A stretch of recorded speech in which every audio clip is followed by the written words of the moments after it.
Pemerintah Kabupaten Magetan Provinsi Jawa Timur bersama stakeholder mulai menyusun rencana pembangunan jangka panjang daerah atau RPJPD. Penyusunan ini dilaksanakan melalui forum konsultasi publik di Pendopo Suryagraha Magetan pada hari Selasa 7 November 2023. Penyusunan RPJPD diharapkan mampu merumuskan visi misi, arah kebijakan pembangunan, serta sasaran pokok pembangunan daerah jangka panjang 20 tahun mendatang. PJ Bupati Magetan Hergunadi mengatakan RPJPD disusun dengan berpedoman pada RPJPN Nasional dan RPJPD Provinsi Jawa Timur. Selain itu, juga disusun atas sumbangsih dan masukan dari seluruh komponen pelaku pembangunan dalam rangka mencapai Indonesia Emas di tahun 2045.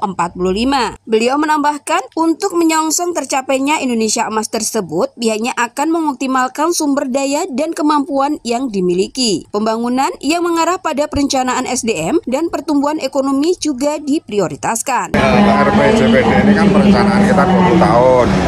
Ini juga kita harus mengasuh dengan RPJPN dan kita berharap, jadi harapan nasional juga pada tahun 2045 ini kan Indonesia Emas ya.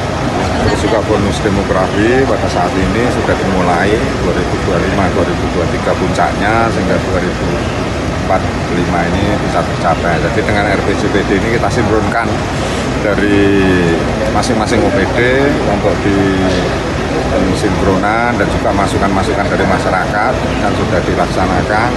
Kemarin kan sudah untuk teknokratiknya sudah dibuat kerjasama dengan konsultan. Nanti kita harapkan masukan dari semua peserta yang ada di sini, termasuk nanti dari teman-teman sekalian juga bisa mewarnai RPJPD kita. Jadi RPJPD ini kan nanti digunakan sebagai dasar untuk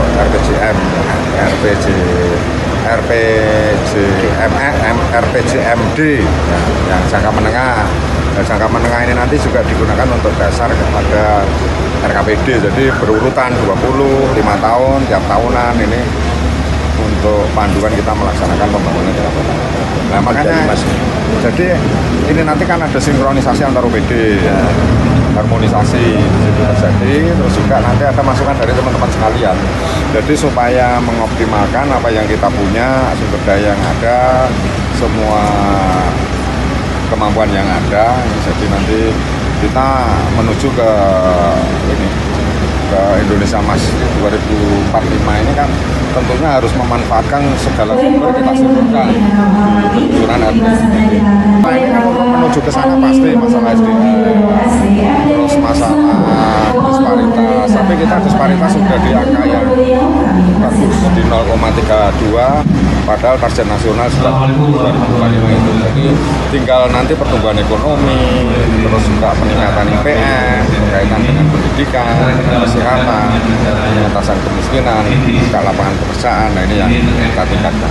Ketua DPRD Magetan Sujatno menegaskan bahwa penyusunan RPJPD merupakan mekanisme yang harus dilakukan. Beliau menyebut terdapat 3 sektor potensi di Magetan yang perlu ditingkatkan, yaitu sektor pertanian, peternakan, dan perikanan, serta pariwisata dan UMKM. Ini sebenarnya potensi Kabupaten Magetan. Untuk menunjang itu, tentunya infrastruktur pendidikan juga harus menjadi perhatian. Tapi untuk mendongkrak pertumbuhan ekonomi, sebenarnya 3 sektor ini yang menjadi prioritas. Ini mekanisme yang harus kita lakukan ya. Jadi untuk membuat rencana pembangunan jangka panjang daerah ya, ini memang mekanisme harus kita lakukan ya.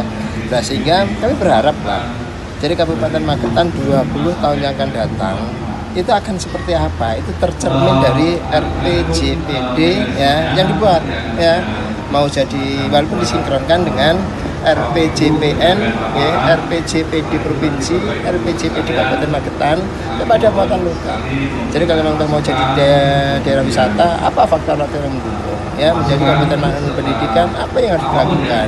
Menjadi daerah industri, apa yang harus dilakukan? Ya, sehingga kalau sudah seperti itu tentunya, ya, anggaran pun kalau itu sudah menjadi skala prioritas, persentase harus lebih tinggi yang akan menjadi prioritas. Sehingga apa? Kabupaten Magetan akan menjadi kabupaten yang makmur. Saya kira itu aja ini. Untuk sebenarnya potensi di Kabupaten Magetan itu kan ada 3 sektor: pertanian, peternakan, ya, perikanan, lalu pariwisata, lalu UMKM. Ini kan sebenarnya potensi Kabupaten Magetan. Nah, untuk menunjang itu tentunya infrastruktur, pendidikan, ini juga harus menjadi perhatian. Tapi untuk mendongkrak pertumbuhan ekonomi sebenarnya 3 sektor yang menjadi prioritas. Ya kan, ya. Jadi pariwisata harus untuk begitu, harus ada hotel, itu wajib sektor. Ya jalan-jalan. Jadi jalan-jalan ya masih ya merata. Jadi anggaran pun kita lihat sebenarnya kan dari sisi anggaran, perencanaan dan anggaran. Jadi anggarannya masih merata. Ya. Esti, Trans TV mengabarkan.